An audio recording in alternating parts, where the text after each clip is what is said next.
Ya, selamat siang para pemirsa Solo Post TV dimanapun Anda berada. Jumpa lagi dengan saya, Danang Nur Iksan. Siang hari ini kita bertemu lagi dalam Solo Post virtual, fokus group discussion virtual dengan tema Atasi Cemas Tanpa Was-Was. Nah, setahun lebih nih pandemi sudah menjadi bagian dengan kehidupan kita. Kita berhadapan dengan pandemi sejak tahun 2020. Sepanjang itu pula masyarakat itu kerap dihadapi dengan rasa was-was, masalah kesehatan, masalah ekonomi. Nah, ini menjadi tantangan terbesar bagi kita semua, bagaimana menghadapi cemas nih di tengah pandemi ini. Tentu waspada itu harus di tengah pandemi COVID yang akhir-akhir ini malah menghadapi lonjakan lagi. Banyak yang menyebut gelombang kedua. Dalam 2-3 hari terakhir, Indonesia menunjukkan rekor kasus COVID kembali melonjak. Nah, ini menjadi tantangan besar buat seluruh masyarakat untuk selalu waspada terhadap kondisi ini. Kita selalu mengingatkan kepada seluruh masyarakat tetap patuh terhadap protokol kesehatan. Ada 5M, yaitu memakai masker, menjaga jarak, mencuci tangan pakai sabun, mengurangi mobilitas, dan menjauhi kerumunan. Nah, kita akan membicarakan nih, atasi cemas tanpa was-was. Gimana ya kira-kira? Kita boleh cemas tuh. Ya, cemas itu mungkin wajar. Setiap orang pasti ada unsur rasa cemas. Tapi bagaimana biar tidak berlebihan, tidak sampai was-was. Ada dua narasumber yang sudah terhubung secara virtual.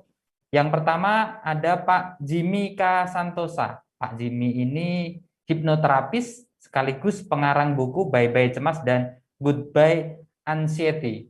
Selamat siang Pak Jimmy. Selamat siang, Pak. Gimana kabarnya Pak Jimmy? Sehat selalu ya? Ya, amin. Semoga sehat Terima kasih. selalu Pak Jimmy dan keluarga, kita semua seluruh masyarakat Indonesia selalu sehat selalu. Ini di mana Pak Jimmy? Saya dari Bekasi nih. Wah, Pak Jimmy jauh-jauh dari Bekasi, terhubung secara virtual. Bekasi aman Iya, Pak? Sedang baik-baik aman. saja atau sedang tidak Alhamdulillah baik-baik aman. saja nih Pak Jimmy? Kondisi terkendali lah. Oke, yang penting selalu taat prokes ya Pak Jimmy ya. Betul Ya sekali. 5M betul. itu wajib ya. 5M itu aja. Baik, berikutnya narasumber kedua ada Bu Hening Widyastuti, praktisi psikologi. Selamat siang Bu Hening. Selamat siang, Mas Danang, Pak Gimana? Jimmy.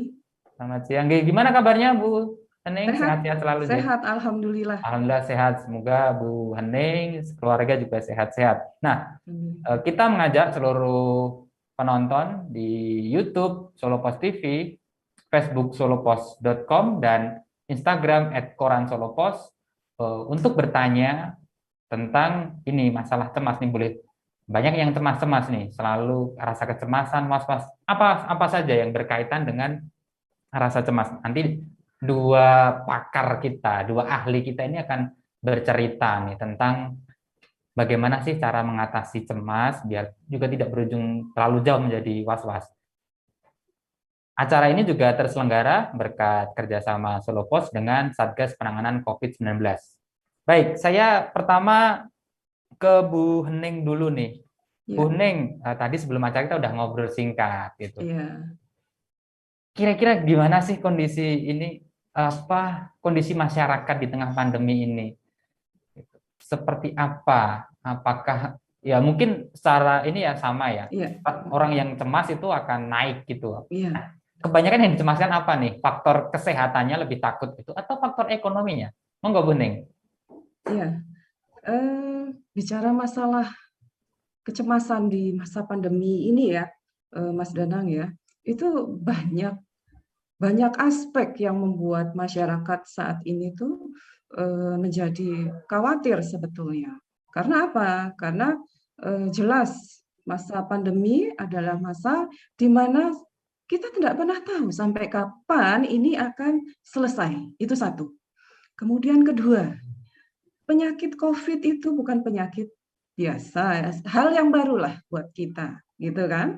Nah, di awal itu sempat kita semua kaget, gitu kan. Apa ini COVID?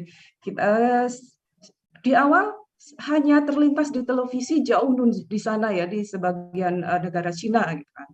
Kita pikir nggak mungkin lah sampai Indonesia. Kenyataannya ternyata ada di sekitar kita. Wah, itu kan mulai awal-awal panik gitu. Dan akhirnya mendampaknya tuh se-Indonesia, kemudian Asia, kemudian mendunia. Jadi dan obatnya pun belum ada gitu. Nah, itu awal-awal kita mulai ada kepanikan. Jadi cemas jelas karena satu, kita tidak pernah tahu berakhirnya kapan, kemudian masa depan ini akan dibawa kemana, kemudian terdampak dari COVID itu pun mendampak semuanya, mulai dari pendidikan, krisis kesehatan, jelas, ya, krisis kesehatan kita. Karena dokter-dokter pun, spesialis-spesialis dalam waktu di awal dulu pun, kemudian ahli-ahli patologi pun masih dalam proses segera mencari jawaban dari bagaimana COVID ini. Seperti itu. Itu kan bikin masyarakat juga semakin khawatir seperti itu. Kemudian krisis kesehatan, ekonomi porat-parit kita, Mas Danang, di awal itu ya. Mulai dari banyak kolaps di UMKM yang biasa. Kemudian wirausaha, pengusaha middle itu juga berasa terdampaknya. Kemudian perusahaan-perusahaan besar sekalipun akhirnya juga kolaps. Dampaknya kan ke PHK. Nah, padahal itu salah satu mata pencarian untuk nafkah gitu. Yang efeknya ke keluarga. Nah, yang tadinya keluarga stabil, akhirnya karena finansial terdampak, itu prosesnya shock, kemudian istrinya, anaknya itu kan terpengaruh semua. Kemudian ayahnya yang mencari nafkah juga luar biasa shock dengan situasi yang darurat ini. Itu hanya salah satu contoh aja, Mas Danang, situasi dan kondisinya. Ya. Ya, Bu Ning, Ya, kita udah dapat gimana? gambaran nih apa yang disampaikan Bu Ning, bahwa ya tingkat kecemasan masyarakat itu boleh dibilang meningkat. Nah, Iya, saya ingin ke Pak Jimmy, saya langsung lempar ke Pak Jimmy. Pak Jimmy, Anda bikin buku nih, Bye-Bye Cemas. Masyarakat cemas tapi malah disuruh bye-bye dengan cemas. Ini maksudnya apa ini, Pak Jimmy? Wajar dong kalau masyarakat cemas kondisi sekarang. Nah, ini Pak Jimmy bisa cerita nih, kira-kira gimana sih diminta selamat tinggal cemas gitu. Silakan Pak Jimmy. Oke, terima kasih. Buku Bye-Bye Cemas itu sebenarnya buku untuk mengatasi gangguan kecemasan. Jadi Ya, bukan untuk menghilangkan cemas. oke. Eh, Notnya Cemas itu ada bahwa dua cemas itu wajar gitu ya sebenarnya. Pak Jimmy ya, tapi menghilangkan gangguan kecemasan gitu ya. Iya, Ya, oke. karena waktu itu belum terlalu banyak orang tahu tentang gangguan kecemasan, jadi saya bilangnya bye-bye cemas, seperti itu. Jadi cemas ada dua, cemas normal sama gangguan cemas. Ya. Nah, kalau misalnya cemas normal, ya itu nggak masalah, itu wajar dan itu memang diperlukan seperti itu. Nah, kalau gangguan cemas, di mana kita jadi terganggu selama aktivitas sehari-hari, kemudian kita jadi nggak bisa tidur, kemudian kita jadi sering panik, sering khawatir, asam lambung semakin naik, dan sebagainya. Nah, itu yang perlu dibereskan. Jadi itu gunanya. Oke. Ya, Nah, ambang seperti ini karena corona, maka juga timbul kecemasan baru. Seperti yang diterangkan oleh Bu Hening tadi, akhirnya karena sedikit demi sedikit menjadi bukit. Nah, dari cemas normal itu kemudian lama-lama bisa berubah menjadi gangguan cemas. Seperti oke. itu. Oke. Eh, Tadi Pak, menarik nih Pak Jimmy cerita cemas normal dan gangguan cemas. Bedanya di mana nih? Mungkin kan saya dan mungkin sebagian besar masyarakat belum tidak bisa melihat secara detail apa parameter cemas normal itu seperti apa. Kemudian tadi Pak Jimmy juga menyinggung nih, cemas normal bertumpuk-tumpuk jadi bukit, akhirnya gangguan kecemasan. Nah, mungkin Bu Neng dan Pak Jimmy bisa memberikan gambaran nih ke publik. Cemas yang masih oke, ini masih aman nih cemasnya, belum terlalu ini itu apa sih Bu iya, Neng atau Pak Jimmy, monggo. iya. Cemas yang normal itu cemas yang memang ada rasa takut, tapi masih bisa mengendalikan diri, begitu. Dan dengan catatan tidak mengganggu aktivitas hari-harinya. Jadi dalam artian masih normal, kegiatannya masih normal, dia takut, tapi masih bisa mengendalikan pikirannya, emosinya, dan dirinya. Dan kegiatan hari-harinya masih normal dia lakukan. Itu yang masih standar normal ya, Mas Danang. Tapi kalau si individu sudah mengalami kecemasan yang akut, parah, di sini yang perlu bantuan sebetulnya. Jadi seperti apa ininya? Ada rasa takut di dalam si individu, khawatir, yang teramat sangat khawatir, dan betul-betul sudah mengganggu hari-harinya, kegiatan hari-harinya itu sudah terganggu sama sekali. Itu sudah apa namanya? Boleh dikatakan gangguan psikologis seperti itu, Mas Dana. Yang perlu dibantu nih yang seperti ini sebetulnya. Meskipun yang normal kita si individu bisa kita latih untuk bisa menghilangkan rasa cemasnya itu. Tapi untuk yang parah, yang akut ini memang dibutuhkan bantuan tenaga ahli seperti itu. Kira-kira seperti itu, Mas Dana. Oke. Gimana Pak Jimmy? Cemas itu kemudian menangani gangguan cemas itu kan orang juga melihatnya saya sih cemas itu mungkin saya cemas itu. Cuman apakah cemas saya itu tingkat levelnya mengkhawatirkan atau masih batas toleransi nih gitu. Mungkin kita pakai contoh saja. Jadi kalau cemas normal adalah misalnya kita cemas mau ujian. Nah, oke ya, cemas mau ujian itu wajar. Kemudian ketika ujian sudah selesai, tenang lagi. Atau cemas ketika mau nembak pacar gitu kan, pertama kali gitu kan, aduh diterima nggak sama dia ya gitu ya. Nah itu wajar. Setelah diterima, yes gitu. Kalau nggak terima ya sedih ya wajar ya. Nah masalahnya kalau gangguan cemas adalah itu sudah terjadi atau sudah selesai, tapi itu masih terngiang-ngiang dan masih mengganggu terus dalam hitungan hari, minggu, bahkan mungkin bulan. Dan itu akhirnya kemudian mengganggu aktivitas sehari-hari seperti itu. Oke, cuman kan gini Pak Jimmy, mohon maaf saya potong. Tantangannya kan ini dalam kondisi pandemi itu kan kalau tadi kan Pak Jimmy matur nembak itu kan hitungan apa atau mau ujian itu ujiannya 2-3 hari. Ini pandemi sudah setahun gitu, nggak selesai. Ini kan tantangannya di situ nih Pak Jimmy. Monggo. Iya itu yang akhirnya saya bilang tadi kan dari sedikit-sedikit lama-lama bisa menjadi gangguan cemas. Tidak semua orang sih ya. Jadi karena kita selalu dibombardir dengan berita corona zaman dulu dan kemudian kita banyakkan di pressure dengan semua hal yang tentang banyaknya orang sakit sekian, meninggal sekian, dan kita nggak terlalu banyak diekspos dengan orang yang sembuh sekian seperti itu, nggak terlalu banyak diekspos yang sembuh, sehingga akhirnya dan itu kan diberitakan dimanapun, media manapun kan, baik cetak, elektronik maupun semuanya lah. Nah, jadinya akhirnya masyarakat terpapar. Kalau kita tahan, maksudnya kita bisa lebih tenang, itu bisa mengatasi itu semuanya masih cemas normal kok, nggak ada masalah kok. Nah, tapi dari kenyataannya yang terjadi adalah mungkin Bu Hening juga mengalami juga ada banyak klien-klien yang sekarang banyak mengalami gangguan kecemasan ya karena terpapar dengan berita tentang corona terus-menerus yang akhirnya tubuhnya itu menjadi over alert, maksudnya terjadi semakin tingkat waspadanya semakin tinggi lebih daripada normal. Nah, ketika dia udah lebih daripada normal, yang terjadi akhirnya karena terlalu kebiasaan lebih daripada normal ini akhirnya kemudian jadi kayak semacam tanda kutip jadi kayak keseimbangan baru yang kemudian akhirnya membuat dia jadi dia di situ aja seperti itu. Jadi ya tantangannya lah bagaimana membuat orang gangguan cemas ini kemudian bisa mengatasi pikirannya, perasaannya untuk kembali ke cemas normal.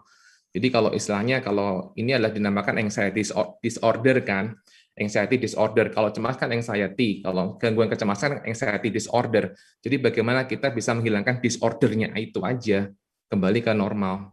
Itu dikupas tuntas nih Pak Jimmy di buku Bye Bye Cemas itu? Atau di Goodbye Anxiety? Sama aja itu.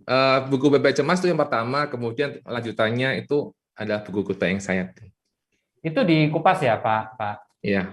Masyarakat bisa tuh ketika baca itu, oke, saya mungkin bisa nih menerapkan kayak gini, apa yang harus apa yang to do mereka lakukan, apa yang harus mereka bisa lakukan, banget. Karena di situ kan juga nggak cuma baca buku kan, kita juga ada tekniknya apa, kemudian kita juga ada supportnya itu ada grup WA khusus gitu kan untuk mereka yang punya buku itu. Kemudian kita juga nggak kasih buku, kita juga kasih audio terapi seperti itu, dan ada banyak hal lainnya lah yang kita bisa manfaatkan. Jadi nggak cuma hanya sekedar buku aja sih. Ya. Bu Hening juga Ya, gitu ya. Bu Hening ini kan menangani banyak klien ya, yang iya. sejauh ini gitu. Nah, gangguan cemas yang kebanyakan di masyarakat alami di akhir-akhir ini itu seperti apa polanya, dan kemudian bagaimana sih agar orang itu keluar dari gangguan cemas itu? Iya, jadi ada yang ringan lebih mudah ya. Kemudian ada yang middle, terus ada juga yang lebih ke parah ya, ke akut ya. Eh, Contohnya begini, sampai-sampai si individu tersebut karena dia takut dengan, nah ini berita-berita tentang COVID itu kalau menurut saya kurang berimbang gitu ya. Jadi sesuatu yang auranya negatif terus. Nah, ini kan sangat secara langsung ataupun tidak itu akan mempengaruhi banyak masyarakat kita yang pada akhirnya mempersepsi bahwa ini sesuatu yang menakutkan loh. Padahal kan tidak juga gitu loh. Ya kan? Seperti itu. Saya sering ngobrol sama klien saya. Kita benturkan dengan hal realita. COVID itu memang ada, itu jelas pasti gitu kan. Memang ada orang di sekitar kita kok gitu. Nah, tapi kita pun harus tahu cara menghadapi COVID ini bersama-sama dengan pemerintah. Dengan apa? Suatu kita harus cukup prokes loh, gitu. Seperti apa namanya yang pemerintah selalu infokan ke masyarakat ya, 5M. Iya kan Mas Danang? 5M itu kita harus pegang betul. Kita harus disiplin diri, 5M seperti itu. Itu kita harus pegang. Kemudian kedua, yang pasti kalau hati kita bahagia, gitu kan, hati kita tenang, pikiran kita tenang, itu larinya kemana? Ke imun, peningkatan imun kita. Kalau kita semakin khawatir, imun kita semakin turun. Nah, itu yang harus kita hindari. Jangan sampai itu terjadi. Gitu. Jadi memang pada dasarnya kita harus mendekatkan diri kepada Tuhan, kepada Sang Pencipta, karena efeknya kemana? Ketenangan pikiran. Ketika pikiran kita tenang, itu energinya itu positif, Mas Dadang. Ketika energi kita positif, nah, dampaknya imun kita akan menaik, itu dengan otomatis. Nah, untuk usaha lainnya, saya selalu ngobrol sama ya klien saya, Ibu, pokoknya kita harus punya me time.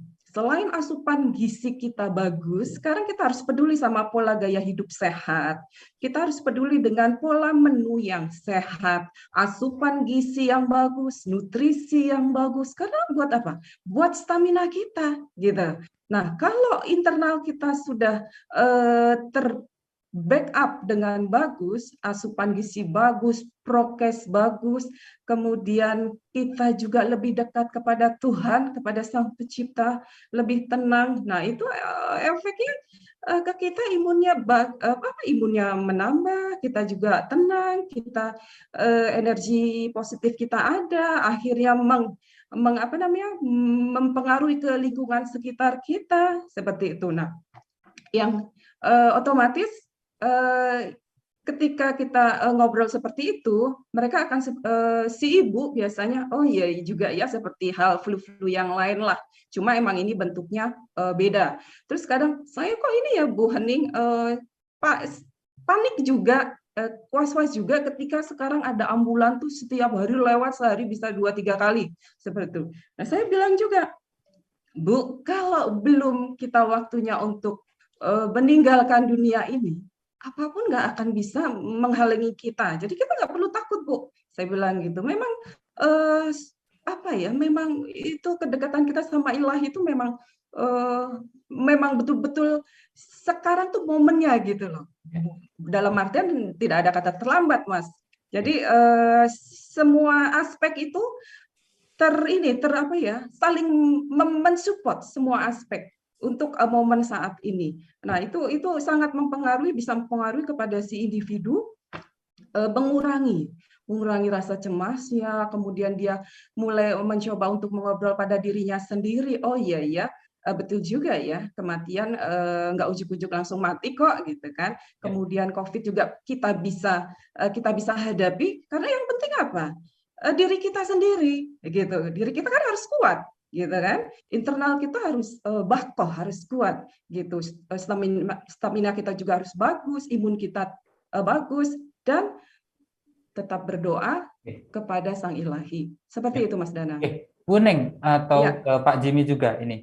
Pada tingkat apa sih masyarakat boleh dibilang, oh iya saya tidak, artinya gini, cemas gitu ya. Tetapi, oh ya pada titik mana sih mereka harus bisa membutuhkan orang lain, atau misalnya bisa jadi ketemu Bu Hening, konsultasi, atau baca bukunya Pak Jimmy, pada tingkat apa sih? Oh, mungkin kan saya merasa, oh saya fine-fine saja, cemas masih standar nih gitu. Tapi kan tentu ada batas ya, limit atau batas, oh dia harus butuh bantuan. Artinya bisa konsul dengan Bu Hening, atau misalkan tadi Pak Jimmy cerita ada hipnoterapi dan sebagainya. Pada titik mana sih masyarakat mengukur dirinya, oh ini sudah saatnya harus dibantu, sudah masuk ke level gangguan kecemasan gitu.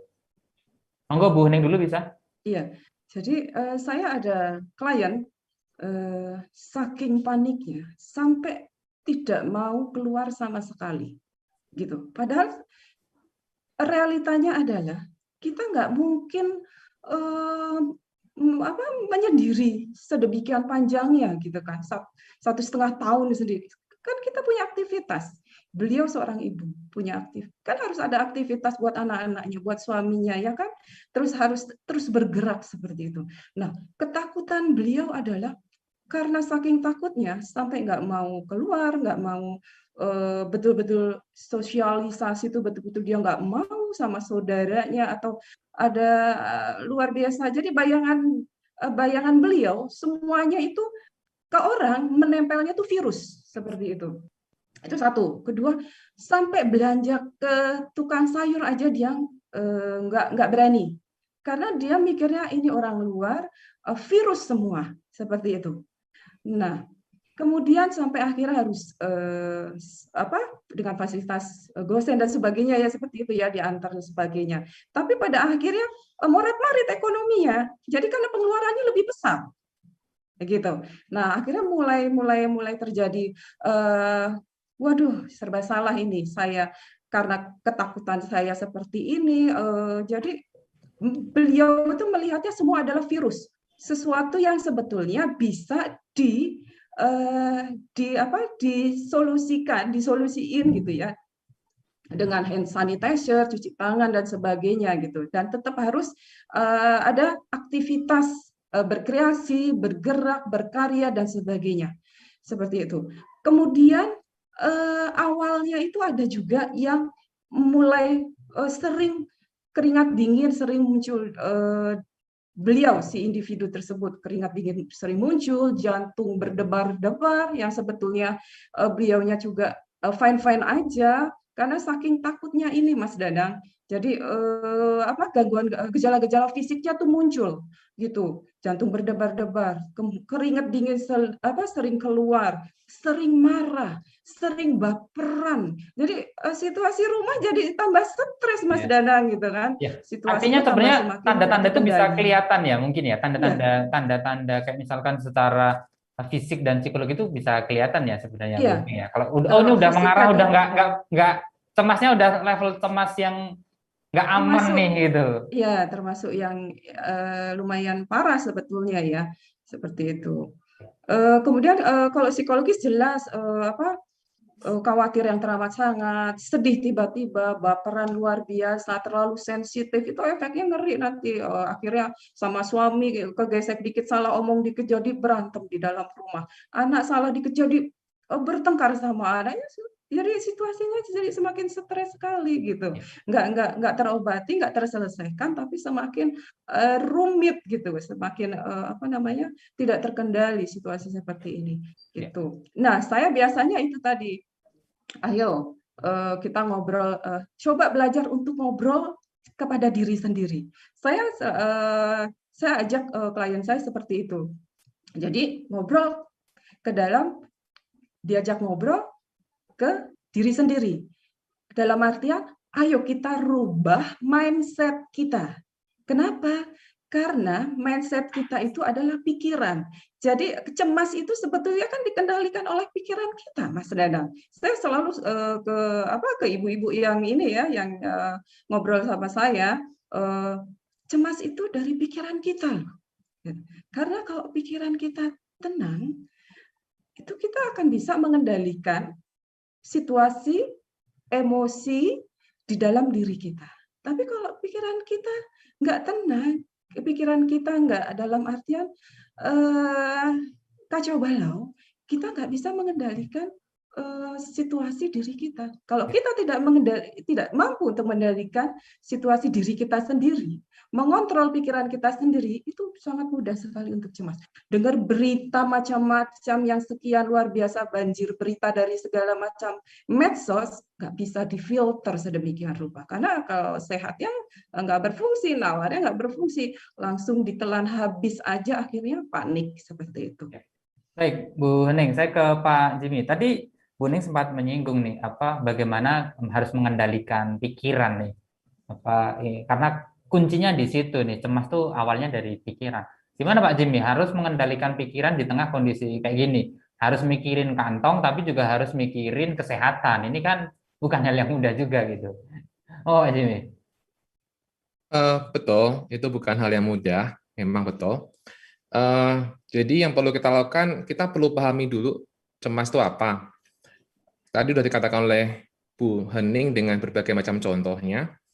Nah, jadi kalau sudah mengalami seperti itu, ya sebaiknya segera pergi ke Bu Hening atau ke seperti itu, hipnoterapis dan lain-lain, psikiater juga boleh. Nah, menjawab tadi pertanyaan, gimana supaya bisa tenang ketika keadaan begini? Jadi kita perlu tahu dulu bahwa manusia didesain supaya memang negatif, lebih cenderung negatif. Oke, karena ketika kita lahir di dunia itu kan kita nggak tahu yang dihadapi apa. Jadi memang manusia itu dari awal dilahirkan cenderung untuk negatif. Karena segala sesuatunya itu nggak tahu gitu loh. Nah, itu diatur oleh yang namanya ada bagian otak kecil, di bagian otak itu namanya amigdala. Nah, amigdala ini yang kemudian akan membuat kita jadinya sering tidak sadar, tanda kutip ya. Dalam artian kita kena istilahnya amigdala hijack, pembajakan amigdala istilahnya, di mana kita akhirnya jadi mengutamakan cemasnya itu dibandingkan tenangnya, gitu loh. Nah, jadi bagaimana supaya bisa tenang adalah kita perlu belajar sadar. Nah, belajar sadar itu seperti apa gitu lah kan pertanyaannya, sadar tuh saya gimana? Kan saya juga sadar, ngomong juga sadar kok, dengar juga sadar gitu kan. Nah, sadar artinya adalah kita tahu apa yang kita lakukan, kita tahu apa yang kita kerjakan, kita tidak membiarkan pikiran kita itu ke masa depan terlalu jauh seperti itu. Karena kita itu dapat tenang ketika kita hidup di masa hari ini, detik ini. Kita tidak dapat tenang ketika di masa lalu atau ketika di masa depan. Karena ketenangan itu hanya diperoleh di hari ini, detik ini, saat ini. Seperti itu. Karena biasanya kalau orang cemas kan memang kondisi ekonomi seperti ini. Tapi kan kita belum tahu apakah ini benar akan seperti itu. Sehingga kita kemudian akhirnya waspada, antisipasi, terlalu berlebihan. Kalau waspada biasa nggak masalah ya, karena kita prepare kan. Tapi kalau jadinya gangguan kecemasan, dia kan terlalu overnya, terlalu berlebihan, sehingga dia nggak hidup di masa sekarang. Gitu kan. Akhirnya dia jadi galau kemana-mana. Nah, biasanya kalau udah seperti itu, selain sadar juga diperlukan relaksasi juga sih sebenarnya.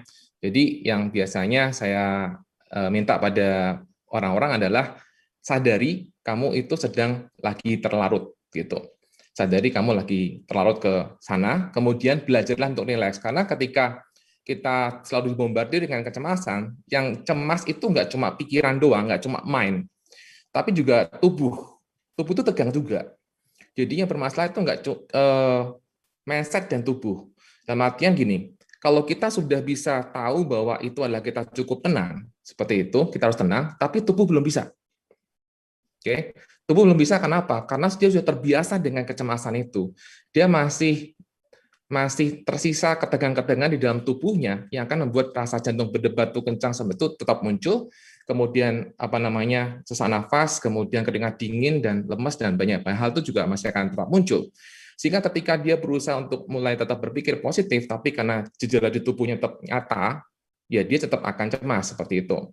Sehingga yang dibutuhkan adalah bagaimana kita bisa menyelaraskan antara pikiran dan tubuh kita seperti itu. Itu Biasanya kita pakai relaksasi dulu ya, seperti itu.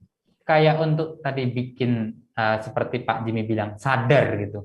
Itu prosesnya butuh waktu lama nggak sih Pak Jimmy? Karena kan bisa jadi orang tuh ya kadang kan misalkan melihat benar sadar itu hanya untuk saat ini, tapi kan kadang melihat untuk ke depan tuh berpikir tentang kemungkinan terburuknya apa gitu.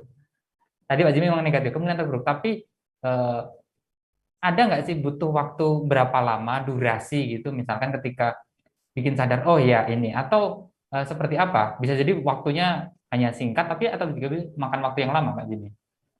Sadar itu selalu ada. Kita nggak pernah kehilangan kesadaran sebenarnya.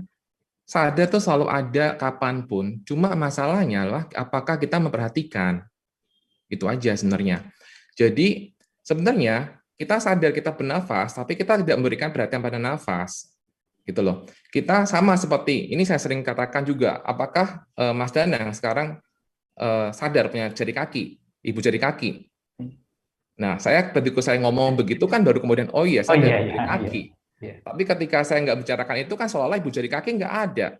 Nah, jadi sebenarnya entah kita merasa itu ada atau tidak ada, kesadaran itu tetap ada, nggak pernah hilang.